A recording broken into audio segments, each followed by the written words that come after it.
नमस्कार, मैं जूही पंडित और आप देख रहे हैं सच इंडिया। नरेंद्र मोदी जी का सपना था कि भारत स्वच्छ बने और भारत को स्वच्छ बनाने के लिए उन्हें स्वच्छ भारत अभियान पर काफ़ी ज़्यादा बल दिया, जिसका असर सिर्फ देश में ही नहीं बल्कि विदेशों में भी देखने को मिला। और भारत को स्वच्छ बनाने के लिए नेता से लेकर अभिनेता तक ने प्रधानमंत्री नरेंद्र मोदी का सभी ने साथ दिया। लेकिन अभी भी ऐसे कई एरिया हैं, अभी ऐसे बहुत सी ऐसी तमाम चीज़ें हैं जिन पर काम होना बाकी है। उसमें से हम आपको एक चीज़ दिखाने जा रहे हैं कि देखिए ये तुगलपुर का एरिया है और यहाँ पर आप ये गंदगी देख सकते हैं कि कितनी ज़्यादा गंदगी है।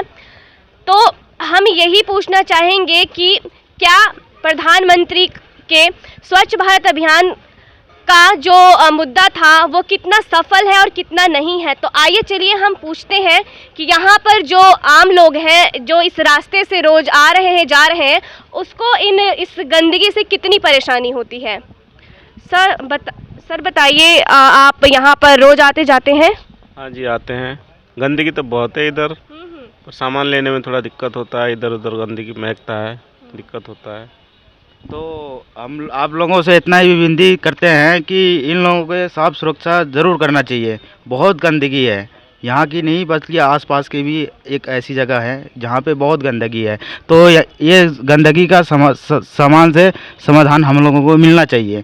यहाँ पे जी हम लोग सब रोज़ आते हैं, मतलब बाज़ार मार्केट करने के लिए। तो ये गंदगी की वजह से कुछ लोग होते हैं कि साइड से ही जाते हैं और कुछ लोग होते हैं कि उस पर चल के ही जाते हैं। तो ऐसा नहीं होना चाहिए था। सर क्या चाहते हैं आप? मतलब इधर आना जाना तो काफ़ी मुश्किल हो रहा है, लेकिन लोग आ रहे हैं जा रहे हैं, लेकिन इस पर किसी का ध्यान नहीं जा रहा है। सफाई चाहते हैं, इसके लिए सफाई होना चाहिए। बहुत परेशानी हो रही है यहाँ पे, लोगों को बीमारी फैल रही है यहाँ पे लोगों को। ये बताइए समस्या कब से बनी हुई है? ये समस्या सालों हो गए मैम, इसको सालों हो गए। सालों से यहाँ पे कोई ध्यान नहीं दे रहा है। यहाँ पे कूड़ा आए दिन होता ही रहता है। कोई सफाई कर्मी आते हैं, थोड़ा बहुत करा चले जाते हैं। आप यहीं के रहने वाले हैं? किराएदार हूँ, मेरी दुकान है अजान शॉप के नाम से, आगे दुकान है मेरी। मैं सालों से देख रहा हूँ यहाँ पे कूड़ा हो रहा है। किसी ने कोई सफाई की खास व्यवस्था नहीं करवाई? व्यवस्था ना, आप देख लो ना, आपको दिख जाएगा स्वयं। ऐसे हो रहा है, हो ही रहा है यहाँ पे। सब लोग आ रहे हैं, बीमारी फैल रही है यहाँ पे, मच्छर और प्रदूषण तो दुनिया भर का हो ही रहा है यहाँ पे। बस यहाँ पर कितने दिनों के बाद सफाई होती है? कभी होती है महीने 3 महीने में, कोई अधिकारी आता है, कोई मंत्री आते हैं तब। उसके अलावा कभी सफाई नहीं होती यहाँ पे। अब देखिए हाल ऐसा हो ही रहा है यहाँ पे। किसी ने शिकायत नहीं करी किसी मंत्री के पास? अब हम लोग मंत्री को जानते नहीं, बाहर के लोग किराएदार लोग हैं, हमें कौन कर रहा है? तो कोई पहचानता है कोई? हमें यहाँ के लोकल लोग करें इस बात को, मंडी मालिक करें, हम सहयोग करेंगे, लेकिन कोई करने वाला हो तब ना। क्योंकि जैसे मतलब हम लोग आ रहे जा रहे तो बहुत गंदगी है, बहुत मतलब बदबू आ रही है, नाक बंद करके आना जाना पड़ रहा है। बिल्कुल मैम, अब गंदगी तो है ही मैम, बदबू तो आएगी जब गंदगी चीज़ डाल रखी है इन लोगों ने। बढ़ी रही है, अभी ये थोड़े दिनों रुक और ज़्यादा हो जाएगी, बारिश आने दो, फिर देखना क्या हाल होगा। यहाँ का निकलने का रास्ता नहीं रहेगा यहाँ पे ना। बारिश में भाई हैं, ये बताएंगे, बहुत बढ़िया इंटरव्यू देते हैं, 2 दिन थोड़ा इंटरव्यू दो। बताइए सर, यहाँ पर बहुत गंदगी है, आप लोगों को तो बहुत परेशानी होती होगी, बताइए क्या? चलना दूभर हो जाता है और पानी भर जाता है। ये तो पूरा अभी तो सूखा है थोड़ा मौसम और बहुत दिक्कत है। ये इसमें सफाई होनी चाहिए, उसका अथॉरिटी की कमी है। पैसा तो अथॉरिटी वाले लेते ही हैं पब्लिक से। और नाले की भी वही हाल है, नाला खुला हुआ नाला, मच्छर पैदा होते हैं, गंदगी से बीमारियां पैदा हो रही हैं तरह तरह की।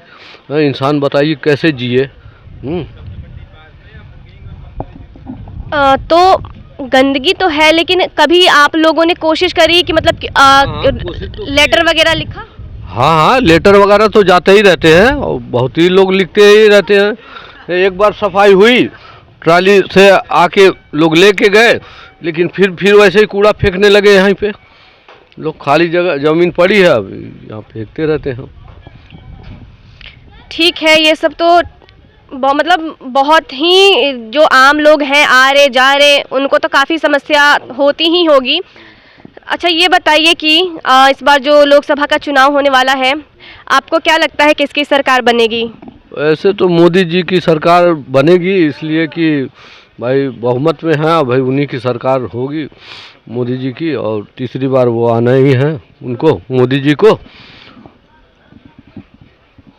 सर ये बताइए कि आपको क्या लगता है कि हमारे देश में और भी कोई विपक्षी दल है जो मोदी को टक्कर दे सकता है नहीं, बीजेपी कोई पार्टी? टक्कर नहीं देख सकता, न कांग्रेस दे सकती है, न कोई सपा दे सकती, न बसपा दे सकती, कोई दल ऐसा अब रह ही नहीं गया कि बहुमत जुटा सके। अच्छा ये बताइए कि बीजेपी है, एसपी है, बीएसपी है, कांग्रेस है, आपको इन सारे सरकारों में से काम सबसे अच्छा किसका लगा है? बीजेपी का मकान दे रही है, घर दे रही है सबों को, लोगों को, इतने लोग लाखों। हाँ नहीं सफाई, ये तो हाँ, इससे सफाई की तो बात है, सफाई तो होनी ज़रूरी है, ये तो ज़रूरी काम में है। क्योंकि इसी गंदगी से तो बीमारी है होती है ना, गंदगी की बीमारी। जब स्वच्छ भारत अभियान बीजेपी पार्टी के तरफ से ही जोरों शोरों से इसको बहुत ही अंतर्राष्ट्रीय स्तर पर चलाया जा रहा है, और उसका मतलब एक साइड ये भी देखने को मिला है हमें, तो इस पर तो मतलब ध्यान देना ही चाहिए। हाँ, सरकार को तो इस पे काफ़ी ध्यान देना चाहिए स्वच्छ भारत अभियान के तहत, और भारत को स्वच्छ साफ सुथरा, ताकि गंदगी न रहे। अस्पतालों में मरीज़ पड़े हैं, बीमारी हालत में काफ़ी मरीज़ हैं, और इसको तो आगे अभियान को और बढ़ाना चाहिए। ये बताइए कि आप रोजगार पर क्या समझते हैं कि युवाओं के पास रोजगार है या नहीं है? क्या वो नौकरी के लिए परेशान है? जी हाँ, नौकरी के लिए परेशान है युवा, तो रोज़गार के लिए बहुत परेशान है, और आगे के लिए तो रोज़गार उनको देना चाहिए। अब सामने इलेक्शन हो गया, 3 महीने तो कोई काम होगा नहीं, क्योंकि आचार संहिता लग चुकी है। क्योंकि अभी देश में अगर किसी चीज़ की ज़रूरत है तो शिक्षा, रोजगार, स्वास्थ्य है। ये जो 3 चीज़ें जो होती हैं, ये 3 ही चीज़ें होती हैं जिससे देश का विकास होता है। अगर इसी चीज़ में देश पीछे रह जाएगा तो फिर भारत एक विकसित राष्ट्र कैसे बनेगा? हाँ, एक विकसित राष्ट्र कैसे बनेगा, और या आगे का कैसे सपना, जैसे इंग्लैंड का सपना कहते हैं कि कहते हैं केजरीवाल कहते हैं कि हम दिल्ली को बना देंगे, इंग्लैंड बना देंगे, ये कर देंगे, ऐसा कुछ नहीं है। भारत तो एक बहुत मतलब विकसित देश है, अभी विकास करने के लिए, आगे बढ़ने के लिए आतुर है। अभी बहुत सी समस्याएं हैं कि वो जो रोज़मर्रा की इंसानी वो पूरी नहीं कर पा रहे हैं, उनको जोर देना चाहिए सरकार को इस पर जोर देना चाहिए। ठीक है, अगर बीजेपी सरकार कोई भी बनती है तो आप सरकार से क्या मुद्दे चाहेंगे, किन किन मुद्दों पे काम होना चाहिए? ऐसे मुद्दे की बात मत करिए, मुद्दे तो बहुत सी हैं, मुद्दे तो बहुत से वो पैदा होते हैं। मतलब ऐसा मुद्दा है जिस पे मतलब काम होना जरूरी ही है, जिससे सबका विकास हो सके। इसमें देखिए, सबका विकास होने के मतलब सबको मतलब रोज़गार मुहैया कराएं, नौकरियां दें, कुछ नौकरियां तो देनी ही चाहिए। अब इसमें सरकार अभी नौकरियां तो नहीं दे रही हैं, बंद है कई सालों से। कोविड के बाद से 2019 के बाद से अब तक समझ लीजिए नौकरियां उतनी नहीं मिली हैं लोगों को। लोग रोज़गार के लिए भटक रहे हैं, दर दर भटक रहे हैं, और देश का तो बुरा हाल है।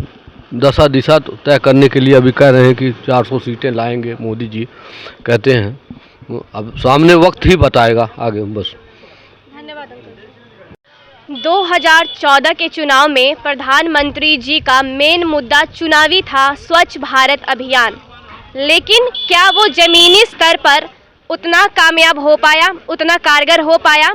जिस हिसाब से स्वच्छ भारत अभियान को सफल बनाने के लिए नेता, अभिनेता से लेकर तमाम बड़े कंटेंट क्रिएटर, इन्फ्लुएंसर ने इस मुद्दे को प्रभावी तरीके से ज़मीनी स्तर पर सफल बनाने की कोशिश की थी, लेकिन अभी भी ऐसे कई जगह हैं, कई एरिया हैं जहां पर स्वच्छ भारत अभियान का कार्यक्रम का जो रूपरेखा है वो दिखाई नहीं देता है। आप देख सकते हैं कि यहाँ पर कितनी गंदगी है, नाली है, नाली भी है तो वो खुला है, जिस आप समझ सकते हैं कि यहाँ पर आने जाने वाले आम लोगों को कितनी समस्या का सामना करना पड़ता होगा। हम ये तो मानते हैं कि स्वच्छ भारत अभियान को सफल बनाने के लिए देश की जनता को भी आगे बढ़ चढ़ कर आना चाहिए, लेकिन हमने अभी यहाँ पर देखा कि ऊपर से किसी ने कूड़े का ढेर फेंक दिया। अगर यहाँ पर सरकार या फिर यहाँ का शासन व्यवस्था अगर कूड़ा फेंकने का इंतजामात सही से कराते तो जनता को ये कदम उठाना नहीं पड़ता। तो हम इस वीडियो के माध्यम से यही बताने की कोशिश कर रहे हैं कि हमारे देश में अभी भी सफाई की ज़रूरत है। अभी स्वच्छ भारत अभियान को और भी सही से रूपरेखा के तरीके से तैयार कर उस पर काम करने की अभी और भी ज़्यादा ज़रूरत है। 2024 के लोकसभा चुनावों का ऐलान हो चुका है। बता दें कि तारीखें भी आ गई हैं कि कब से लेकर कब तक लोकसभा चुनाव होने जा रहे हैं। और अभी मैं मौजूद हूँ तुगलपुर मार्केट में। मैं ऐसे ही आई थी कुछ काम से, तो मैंने देखा कि इधर इतनी गंदगी है जहाँ पर सांस लेना भी मुश्किल है। तो हमने सोचा कि क्यों नहीं चलते हैं, बात करते हैं, सर से जानते हैं कि आखिरकार यहाँ इतनी गंदगी क्यों है और इस पर सरकार या फिर यहाँ का जो कोई प्रमुख है वो किस प्रकार कार्य कर रहे हैं कि उसका कोई फ़ायदा ज़मीनी स्तर पर देखने को नहीं मिल रहा है। सर आपका नाम क्या है? विजय। सर जैसा कि मैं देख सकती हूँ इधर बहुत ही गंदगी है। ये गंदगी है, आता है हफ्ता में एक बार आता है, सफाई करता है, बरसात हो तो गंदगी हो जाता है, आता है साफ़ करके जाता है, फिर मंडी का सारा कचरा यहाँ पे फेंका जाता है। इसको लिए यहाँ पे सफाई करके वो डस्टबिन वो कचरे वाला है से नहीं बनाया गया, इसीलिए यहाँ पे कचरा ऐसे बिखर रहता है। जैसे कि एरिया है यहाँ पर तो आम लोग रहते हैं, तो मतलब यहाँ पर कचरा फेंकना आपको कहाँ तक सही लगता है? ये तो अच्छा नहीं लगता है। डस्टबिन डाला जाए, डस्टबिन में सुरक्षित सफाई करके डाला जाए तो अच्छा रहेगा, गाड़ी में अपनाएगा, उठा लेगा। इसको लिए तो आप पानी उनी होता है तो कचरा बहुत हो जाता है, चलने लायक नहीं रहता है, बरसात में नाली उली जाम हो जाता है। इसीलिए इसको तो सफाई करा के अपना जो कचरे वाला डब्बा होता है वो डाला जाए यहाँ पे, इसी के लिए सही रहेगा। तो यहाँ पर कितने दिनों के बाद सफाई होती है? हफ्ता में होता है, एक बार होता है। तो आप लोग तो मतलब यहाँ से रोज़ आना जाना ही लगा रहता है, तो आप लोगों को परेशानी नहीं होती है? क्योंकि इससे तो बहुत बीमारियाँ हो जाएंगी ना, जैसे कीड़े मकोड़े रहेंगे तो कितनी बीमारियाँ हो जाएंगी। वो तो रहता है, कीड़ा मकोड़ा आने जाने का हम लोग को दिक्कत होता है, लेकिन जो बरसात नहीं रहता है तो ऐसे सूखा रहता है तो आने जाने के लिए सही रहता है। जैसे बरसात होता है थोड़ा दिक्कत हो जाता है आने जाने के लिए। बस यही है, इसका तो अपना सफाई करे, उसको ये डब्बा डलवा दे, बस यही है। इधर का प्रमुख कौन है कि मतलब इसका प्राधिकरण जो है, नोएडा प्राधिकरण है, तो इसकी देखरेख कौन करता है? ये तो मेरे को नहीं पता है, इसको कौन है देख रेख करने वाले। सफाई वाला जो कर्मचारी सुपरवाइजर आता है वही सफाई करता है यहाँ पे। अच्छा, ये बताइए कि इस बार चुनाव होने वाले हैं लोकसभा का, तो आप किसकी पार्टी को बनाना चाहते हैं? सरकार किसको बनाना चाहते हैं? सरकार तो पहले तो मोदी बन रहा था, इस टाइम तो हम लोग मोदी के पीछे पड़े हुए हैं। मोदी को हटाना चाह रहे, होगी बढ़िया काम कर रहे होगी, कर देंगे। ठीक है, तो जैसे कि बीजेपी को 10 साल पूरे होने जा रहे हैं, तो आपको बीजेपी पार्टी से क्या उम्मीद है कि अगर वो सरकार बनती है तो क्या काम होना चाहिए? सरकार जो बनती है तो ऐसे जैसे जब अभी चल रहा है ऐसे कचरा उचरा ऐसे चलेगा, फिर उसको बनाया जाए तो क्यों तो ध्यान नहीं दे रहा है। इसीलिए ये बताइए कि इधर पानी की व्यवस्था सही है? पानी उनी की सब व्यवस्था ठीक है, पानी कोई दिक्कत नहीं है। बिजली की व्यवस्था सही है? बिजली की भी सही है। अच्छा, ये बताइए कि आप क्या काम करते हैं, क्या रोजगार है आपका? मैं तो रोजगारी करता हूँ, मजदूरी करता हूँ, खाना उन्हें बनाता हूँ, अपने घर घर जाके बस यही काम करता हूँ, मजदूर। अभी तक मोदी सरकार का बहुत सी योजनाएं होती हैं, तो आपको कौन सी एक ऐसी योजना है जिससे आपको फ़ायदा मिला हो? योजना तो बहुत निकाला गया, लेकिन उस योजना से कोई नहीं बोलता है। कभी श्रम कार्ड बना लो, कभी आधार कार्ड में से बनेगा, कभी कुछ बनेगा, कभी वो बोलता है सरकारी बना लो, फ्री में इलाज होगा, कुछ नहीं होता इस सब से, खाली फेक बोलता है वो सब कुछ के लिए। अच्छा, ये बताइए कि आप आगे, जैसे कि बहुत से ऐसे मुद्दे हैं जो सरकार बोली है पूरा नहीं हो पाया है, तो अगर बीजेपी सरकार बनती है तो क्या चाहेंगे कि आगे आने वाले आगामी अगर वो सीट मतलब चुनाव जीतती है तो क्या करना चाहिए? अब इस बार तो बता रहे हैं आएंगे तो हम इससे बढ़िया करेंगे, अच्छा करेंगे। अब करेगा तो न, खाली बोलता है करेंगे लेकिन कुछ नहीं करता है। इस बार देखते रहे हो आप कितना गंद मचा रहता है बिहार सारे में। हम लोग को रोजगार रहता है बिहार में तो हम लोग ज़रूरी है यहाँ पाने का। हम लोग फिर बिहार में रहते हैं ना, बिहार में योजना नहीं दे रहा है, खाली बोलता है इसने ये कर दिया वो कर दिया, कुछ नहीं करता है। अच्छा, एक बात बताइए कि आप बिहार के रहने वाले हैं, तो आपको बिहार छोड़कर उत्तर प्रदेश राज्य में आने की ज़रूरत क्यों पड़ी? इसीलिए पड़ी, वहाँ पर कोई रोजगार नहीं है इसीलिए यहाँ पे आने पड़ा। वहाँ पे पैसे का बचत नहीं है, कोई चीज़ का कंपनी उम्पनी नहीं है, तो इसीलिए आना पड़ता है यहाँ पे। यहाँ पर होता है तो सब बाल बच्चे लेके यहाँ प्रदेश में आए हुए हैं, हम लोग काम कर रहे हैं। तो आप बिहार सरकार के लिए क्या कहना चाहेंगे कि जैसे कि बिहार का विकास हो और बिहार राज्य को छोड़कर लोगों को अपना राज्य छोड़कर दूसरे राज्य में रहने की आवश्यकता ना पड़े? हाँ, तो यही मैं कहूँगा रिक्वेस्ट से, बिहार को जितना बिहार को अच्छा सा बनाए, कंपनी उम्पनी लगाए, ऐसे बिहार का आदमी दूसरा जगह काम करने के लिए न आए। ये बताइए कि बिहार का कौन सा पार्टी आपको अच्छा लगता है कि जिसने मतलब बिहार के लिए अच्छा काम किया हो? बिहार में तो पहले तो था लालू प्रसाद, तो चला रहा था तो सब कुछ सही था। तो उसके बाद ये जो मोदी आया तो थोड़ा बहुत रोड बनाया, नीतीश आया तो नीतीश कुछ नहीं करा है। अभी तो फिलहाल नीतीश है यहाँ पे हम लोग को बिहार का, तो नीतीश कुछ नहीं करता है, खाली बोलता है बेटी बढ़ाओ बेटी पढ़ाओ, कुछ नहीं होता है। सरकारी स्कूल सब वैसे ही पूरा बेकार पड़ा हुआ है। ठीक है, तो ये बताइए कि जैसे आप वोट तो देंगे ही, हाँ जी, तो वोट आप यहाँ देंगे या फिर बिहार में? बिहार में जाके देंगे। अच्छा, बिहार में आप जाकर देंगे। यहाँ पर नहीं देंगे, बिहार में जाके हम लोग वोट देंगे सब फैमिली में।